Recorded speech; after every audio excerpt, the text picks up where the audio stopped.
नमस्कार, बिहार मिथिला न्यूज़ में आपका स्वागत है। मैं हूं मनोज। देखिए, दरभंगा लोकसभा के आसपास यानी मधुबनी, झंझारपुर और समस्तीपुर, ये 4 लोकसभा क्षेत्र को प्रभावित करने के लिए आवश्यक है कि मोदी जी के कार्यक्रम को किया जाए। और 4 मई को दरभंगा पहुंचेंगे भारत के प्रधानमंत्री नरेंद्र मोदी और अपने तमाम कार्यकर्ता, नेता और जनता को संबोधित करेंगे। देखिए किस तरह तैयारी जो है वो जोरों पर है। ये एक पूरा जो उनका जो पूरा सिस्टम है वो देखिए पूरा सिस्टम लगा हुआ है।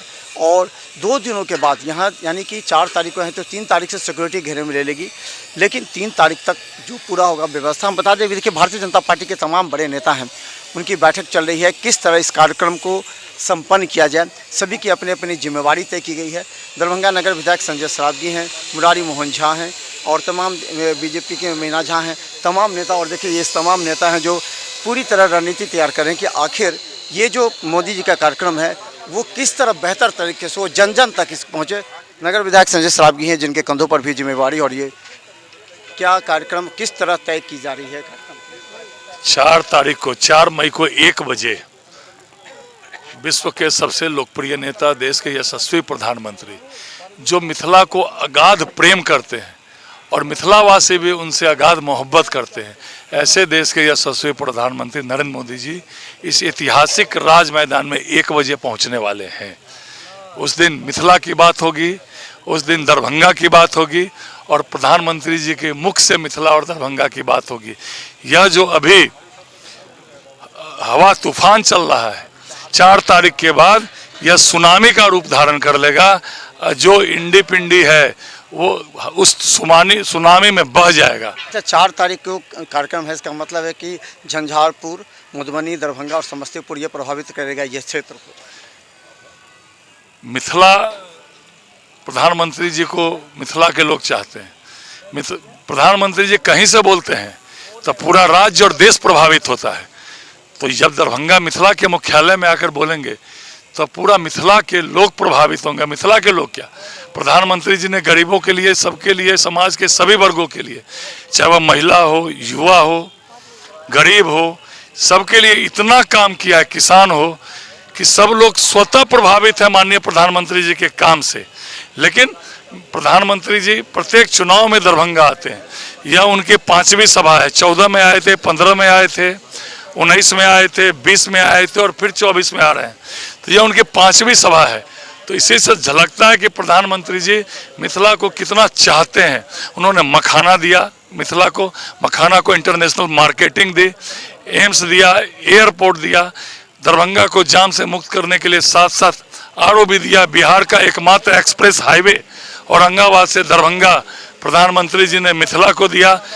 दरभंगा में एक मॉडल विश्व स्तरीय स्टेशन बनेगा, दरभंगा लहरिया सराय बनेगा, बड़ी रेल लाइन, इतना सारा काम, इतना सारी योजनाएं मिथिला को प्रधानमंत्री जी ने दिया है। इससे झलकता है कि मिथिला को प्रधानमंत्री जी कितना चाहते हैं। हमारे पाहुन भगवान श्री राम जो 500 साल से टेंट में थे, उनको महल दिया। 22 जनवरी को रामलला का प्राण प्रतिष्ठा हुआ। मतलब मिथिला के लोग प्राण प्रतिष्ठा के बाद पहली बार प्रधानमंत्री जी दरभंगा आ रहे हैं। तो आप समझ लीजिए यह राज मैदान, ऐतिहासिक राज मैदान के अंदर जितने लोग रहेंगे उससे ज़्यादा बाहर रहने वाले हैं। एक बार ये लोग कहते हैं कि हर बार मुद्दा था, इस बार नरेंद्र मोदी जी के लिए कोई मुद्दा नहीं। उन्होंने जो 14 में वादे किए थे, जो 19 में किए थे, वो पूरे हो गए। अब नया एजेंडा क्या है, जिसको स्क्रिप्ट जब यहाँ से जाएगा मधुबनी और दरभंगा से जो पढ़ेंगे, कौन कौन सा स्क्रिप्ट आप लोग तैयार करके दे रहे हैं? सारे ऐसे निर्णय हैं जो पड़े हुए हैं और निश्चित रूप से इस बार जो सरकार बनेगी तीसरी बार, वो सारे निर्णय जो भारतवासियों के दिल में है और प्रधानमंत्री जी के रास्ते, वो सारा निर्णय इस बार 5 साल के अंदर सब फैसला हो जाएगा। देखिए ये चीज़ डर रहे हैं लोग इसी बात को, जिन्होंने कहा 400 पार यानी संविधान खतरे में है। ये बता रहे हैं विपक्षी आपके कि आप लोग कहें 400 पार तो कुछ भी बना लीजिएगा, संविधान बदल दीजिएगा। आप प्रधानमंत्री जी के बारे में आपने पूछा कि आगे क्या करने वाले हैं। प्रधानमंत्री जी ने अपने मुख से कहा कि ये 10 साल का काम तो टेलर है, पूरी फिल्म जो है बाकी है। तो आप समझ लीजिए जब 10 साल में पूरे देश के लोग, पूरे विश्व के लोग सबसे लोकप्रिय नेता हमारे प्रधानमंत्री जी हुए हैं, वो टेलर है 10 साल का और पूरी फिल्म बाकी है। तो आप समझ लीजिए वो फिल्म कैसे होगी आने वाले 10 साल में। कोई संविधान इस देश का नहीं बदलता है। अगर बहुत जरूरी काम हो जो देश हित में हो, राष्ट्र हित में हो, अगर उसके लिए संविधान भी बदलना होता है तो संविधान बदला जाता है।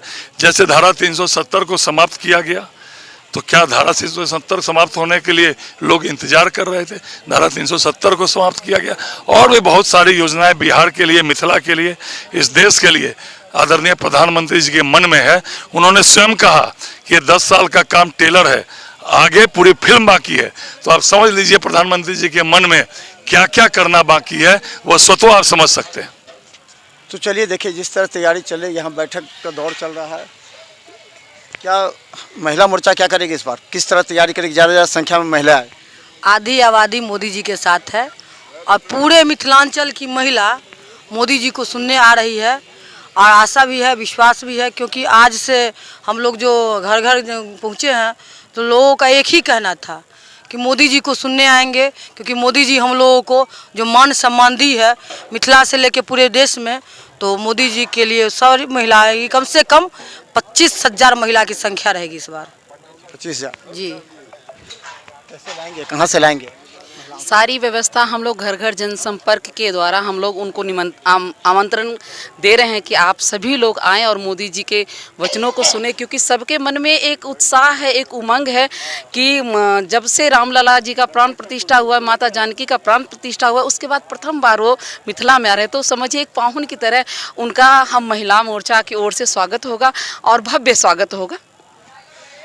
तो चलिए देखिए, ये भव्य तस्वीर भी आप देख सकते हैं। देखिए, ये जो यहाँ प्रधानमंत्री जी का जो कार्यक्रम होता है, जहाँ भी आप देखे होंगे, और जहाँ भी देश के किसी भी मंच से वो संबोधित करते हैं तो पूरे देश की जनता को संबोधित करते हैं। और उनका जो मुद्दा होता है वो पूरे देश की जनता के लिए मुद्दा होता है। तमाम ये जो टेंट देख रहे हैं, ये बड़े बड़े विशाल टेंट जो 2 दिन में आकार ले लेगा, ये बाहर से आते हैं, पूरा टीम बाहर से आता है जो मोदी जी के नेतृत्व में जो कार्यक्रम है उस कार्यक्रम को सफल बनाने के लिए आता है। और ये सफलता ही बताएगा कि मोदी जी जो यहाँ से संबोधित करेंगे वो निश्चित तौर पर ये संबोधन पूरे देश के लिए भी होगा। और दरभंगा, मधुबनी, झंझारपुर, क्योंकि 4-7 तारीख को झंझारपुर में चुनाव है, 4 को कार्यक्रम है, व्यापक असर पड़ेगा इन तमाम क्षेत्रों में। और मोदी जी के आने के बाद, जैसे संजय सरावगी विधायक ने भी कहा कि आने के बाद सुनामी होगी, यानी मोदी जी के जो वचन होंगे, मोदी जी के जो वादे होंगे, मोदी जी का जो एजेंडा होगा, मोदी जी इस बात को लेकर के आएंगे, उसका व्यापक असर पड़ेगा, जिससे इंडिया गठबंधन निश्चित तौर पर हैरान हो जाएगा। देखते रहिए बिहार मिसाल न्यूज़, यूट्यूब पर भी सब्सक्राइब कीजिए। धन्यवाद।